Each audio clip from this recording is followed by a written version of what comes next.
Ernie, you know, it's really been a pleasure being here and understanding a little bit of this, but let me go in just a little bit more.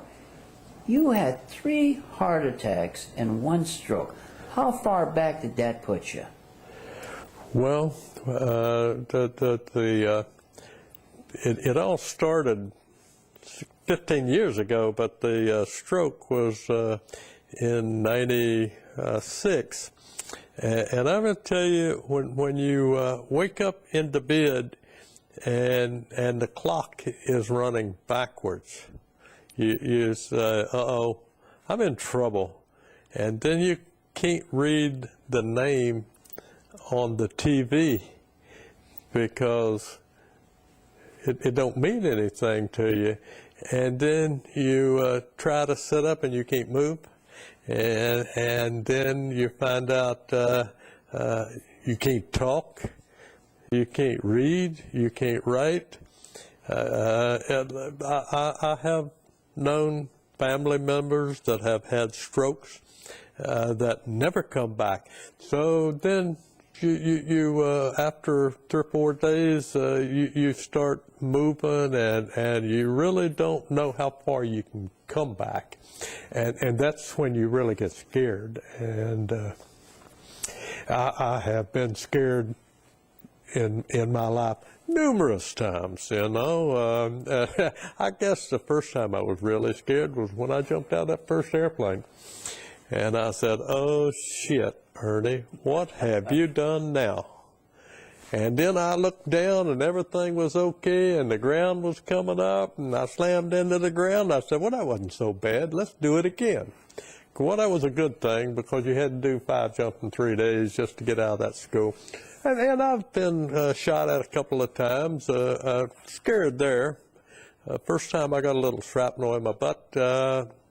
I was so scared I didn't even feel it. But when you have a stroke, you don't know where you're going. You don't know how far you're coming back.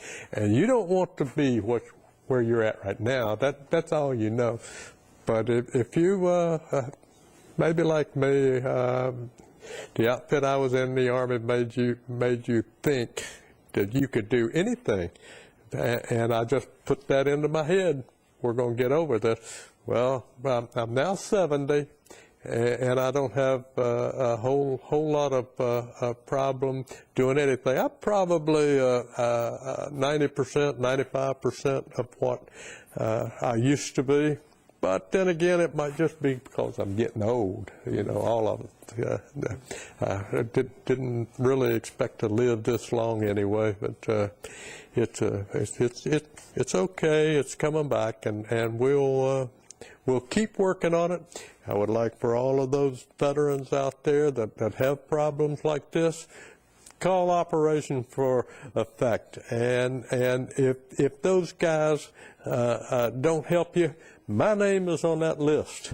And I'd be more than happy to do exactly what these guys are doing. The veterans need the help, and somebody should give it to them instead of treating them the way that we have always been treated.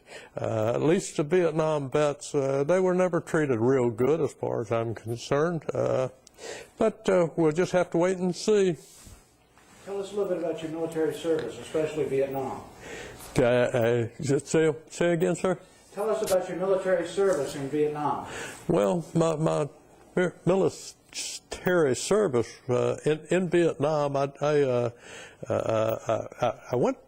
was stationed in Panama, so I volunteered to go to Vietnam. I had to go to Fort Bragg temporary duty station to go through a recon school up there about 6 months in January and February. We didn't think that was going to be much like Vietnam, but we got through it. Then we had to go to Vietnam.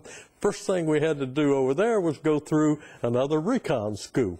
Well, this school is something else.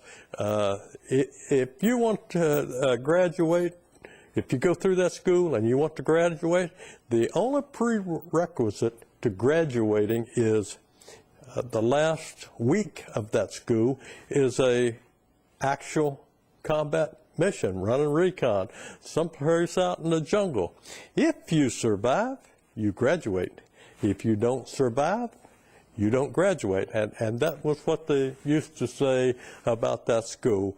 And I didn't do that very much, 5 or 6 months, and I quit and went to one of the launch sites where we would take these teams and insert them into the area of operation. And it was, the guys knew that I had run recon, so every time that somebody got in trouble, they'd say, "Okay, Ernie, get on the chopper, we're going in again," and we did. So it was, it didn't make any difference, you know, that's the way the outfit was. If somebody asked you to do something, they were your friend, and you just automatically did it. And anyway, just was another one of those things. So the last 8 years that I was in the military, I was Special Forces qualified. So I enjoyed those people. They're top of the line, and of course I enjoyed my military career also. I spent time in Korea, about 5 years in Korea, in 3 different tours. I spent a tour in Germany. I spent a tour in Panama. I spent a tour in Vietnam. I spent a tour in Thailand. And I was probably in 10 or 12 different countries on mobile training team type things. So it was, I enjoyed the military. I don't particularly enjoy what's going on with the guys now, but we will change it one way or the other. Well, you know, let's put it like this a little bit too. You've been abandoned because apparently that your conditions, your heart conditions, has made it to where maybe an individual doesn't want to take care or be a part of your life. It would have been strange if that individual that abandoned you had the same initial stroke and heart attacks. Would you abandon that individual?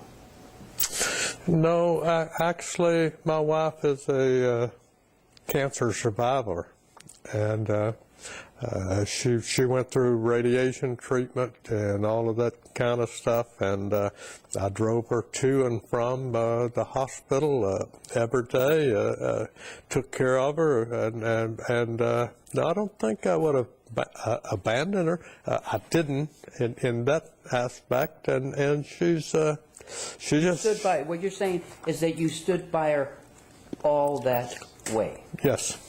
That's the important. And she just seemed fit to take it up on herself to pack her bags and leave, and I asked her to stay. She didn't want to stay, so she left. Mm-hmm. So